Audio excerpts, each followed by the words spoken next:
अरुण जी, अगर आपके साथ ही पहले मैं शुरुआत कर लूं, फिर अजॉय से पूछूंगी कि संसद में क्या मायने हैं इन तमाम चीजों के। ये पिछले हफ्ते 10 दिन का जो ये पूरा घटनाक्रम हम देख रहे हैं, आप इसको किस तरीके से देखते हैं? क्या वाकई जिस तरह से बताने की कोशिश हो रही है कि भारत की जो ग्रोथ स्टोरी है, ये उसको झटका पहुंचाने की, या अंग्रेजी में कहें तो end of India's growth story है, उस तरह से देखा जाएगा क्या? देखिए, सचमुच में जो हुआ है अडानी का किस्सा, उसको पहले समझ लें कि कैसे हुआ है। अगर दुनिया में जो बड़े बड़े अमीर लोग हैं, अगर उनको हम देखें तो उन्होंने कोई टेक्नोलॉजी डेवलप की है या उन्होंने कोई फाइनेंस में कुछ किया है और उससे वो अमीर हुए हैं। लेकिन अडानी जी जो हैं वो एक्विजिशन से बड़े हुए हैं। उन्होंने बहुत सारे जो फर्म्स थे जो चल रहे थे उनको एक्वायर किया है। और दूसरी बात हुई कि जब उनके क्योंकि कनेक्शंस अच्छे रहे तो इसलिए लोगों को लगा कि ये कंपनी बहुत आगे जाएगी, तो इसलिए उनकी कंपनियों के शेयर्स के दाम बहुत आगे बढ़ गए। तो कई कंपनियों के दाम तो कई गुना मतलब बढ़ गए पिछले सालों में, और उनकी संपत्ति जैसे आपने बताया कि $8 बिलियन से $140 बिलियन हो गई, और कंपनी भी करीब 20 गुना ज्यादा बड़ी हो गई। तो ये किस प्रकार से हुआ? ये हुआ इस प्रकार से कि क्रोनिज्म है हमारे देश में। कैपिटलिज्म में क्रोनिज्म होता है, यानी कि जब बिजनेसमैन की और जो पॉलिटिशियन की साठगांठ होती है। पर ये एक एस्टाउंडिंग लेवल पे था, इतने बड़े लेवल पे कहीं क्रोनिज्म नहीं देखा गया कि इतनी ज्यादा मदद मिली हो। और जो आप बता रही थी कि राहुल गांधी ने आज बताया कि वो चाहे विदेशों में कॉन्ट्रैक्ट हो, वो चाहे देश में कंपनियों को एक्वायर करने की बात हो, जैसे कि बॉम्बे का जो एयरपोर्ट है, इंटरनेशनल एयरपोर्ट, वो जब नहीं बेच रहे थे जो ओनर थे तो उनके ऊपर रेड्स हुए और रेड्स के बाद उन्होंने बेच दिया। तो यानी ये दिखा रहा है कि जो हर तरह से मदद मिली और उस मदद के जरिए से अडानी इतने बड़े हो गए इतनी जल्दी। उसमें आपने एलआईसी का जिक्र किया कि एलआईसी ने उसमें पैसा डाला, जबकि म्यूचुअल फंड्स पैसा नहीं डाल रहे थे। जो प्राइवेट म्यूचुअल फंड्स हैं वो तो पैसा डालेंगे जहां पे प्रॉफिट दिखेगा। तो जब इतना प्रॉफिट हो रहा था तो क्यों नहीं डाल रहे थे? वजह यह है कि अडानी को बहुत ज्यादा लोन मिला है। उनको जितना इक्विटी है उससे कहीं ज्यादा, इसको गियरिंग रेशियो बोलते हैं। और जितना अगर आपका लोन का रेशियो जो इक्विटी से है वो ज्यादा होता है तो उतना रिस्क ज्यादा हो जाता है। तो म्यूचुअल फंड्स देख रहे थे कि ये इसमें इन्वेस्ट करेंगे तो वहां पे रिस्क ज्यादा है, इसलिए वो कर नहीं रहे थे। हालांकि प्रॉफिट वहां पे बहुत बन रहा था, शेयर प्राइस बहुत ज्यादा तेजी से आगे बढ़ रहा था। जो एलआईसी के बारे में भी कहा जाता है कि देखिए एलआईसी की भी जो उन्होंने इन्वेस्टमेंट किया उससे कहीं ज्यादा उनको प्रॉफिट हो गया है। पर ये प्रॉफिट तो एक नोशनल प्रॉफिट है, क्योंकि आपने जो आर्टिफिशियली उसको बढ़ा के किया है। तो कुल मिला के ये जो एक एटमॉस्फेयर पैदा किया गया कि जहां पे जैसे कोरिया के चाय बॉल्स हैं, वो कॉन्ग्लोमरेट्स हैं, उनको बहुत बड़ा किया गया जानबूझ के सरकार की मदद से। वही यहाँ पे हो रहा है। और यहाँ पे जो सरकार है उसने एक जो एंटिटी है उसको बहुत ज्यादा मदद की है, अडानीज को। तो इससे जो सारा एटमॉस्फेयर है हमारे स्टॉक मार्केट का, उस पर क्वेश्चन मार्क उठ खड़ा होता है कि जब इतनी तेजी से स्टॉक मार्केट में पैसा आया, पैसा से जो उनकी जो इक्विटी बढ़ा, तो क्यों नहीं उसका इन्वेस्टिगेशन हुआ? तो सेबी को इन्वेस्टिगेशन करना चाहिए था पहले ही कि इतनी तेजी से पैसा आ रहा है, इतना ज्यादा बढ़त हो रही है, तो इसके पीछे क्या राज है? तो यानी कि सेबी पे भी क्वेश्चन मार्क होता है। फिर जैसे बैंकों ने पैसा उधार दिया तो वहां पे क्या ड्यू डिलिजेंस हुआ? जैसे कि जब पहले ऑस्ट्रेलिया गए प्रधानमंत्री, वहां पे मल्टीनेशनल बैंक्स ने पैसा नहीं दिया जो कोल माइनिंग का जो स्टार्ट करने वाले थे अडानी जी, तो तुरंत $1 billion state bank of India ने दे दिया। तो क्या स्टेट बैंक ऑफ इंडिया में क्या जो हमारे आरबीआई के जो नुमाइंदे नहीं है, तो उन्होंने क्यों नहीं क्वेश्चन रेज किया कि भाई क्या ड्यू डिलिजेंस किया गया, क्या नहीं किया गया?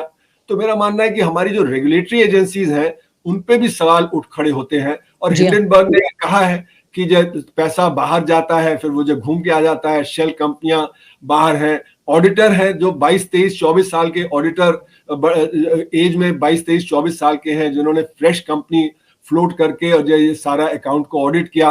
तो क्या इतनी बड़ी कंपनी को, क्या इतनी यंग एक ऑडिटर कंपनी करती है?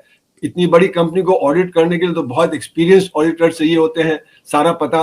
तो जैसे हिंडनबर्ग ने कहा कि जो ऑडिटर्स को भी मैनिपुलेट किया गया, जो राउंड ट्रिपिंग भी मैनिपुलेट की गई, स्टॉक मार्केट भी मैनिपुलेट किया गया, तो बहुत बड़े लेवल पे एक्यूजेशन है।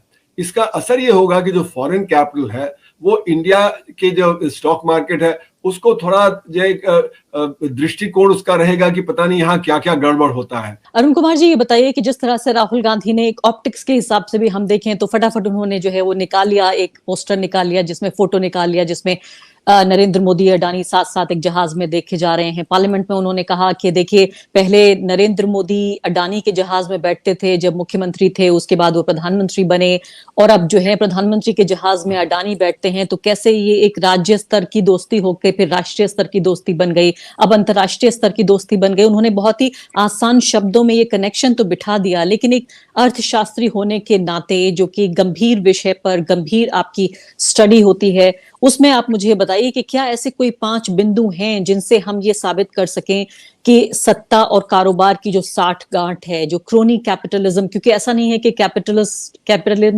कैपिटलिज्म से जो पूंजी है, बड़ी पूंजी, उससे कांग्रेस पार्टी अलग रही हो। अभी भी अगर तथ्यों के रूप में देखा जाए तो राजस्थान से लेकर और जहां लेफ्ट की सरकार है केरला तक, वहां भी अडानी साहब और उनकी कंपनी काम कर रहे हैं। तो ऐसा नहीं है कि वहां उनको कॉन्ट्रैक्ट्स नहीं मिल रहे हैं। तो अगर 5 ऐसे बिंदु आप बता सकें हमें कि जिससे ये पता चले कि सिद्धांतों को ताक पर रखकर आम आदमी की कीमत पर कुछ कारोबारियों को या एक कारोबारी को फायदा पहुंचाया गया है, ये आप हमें बताइए किस तरह से 2014 से लेकर अब तक की कहानी।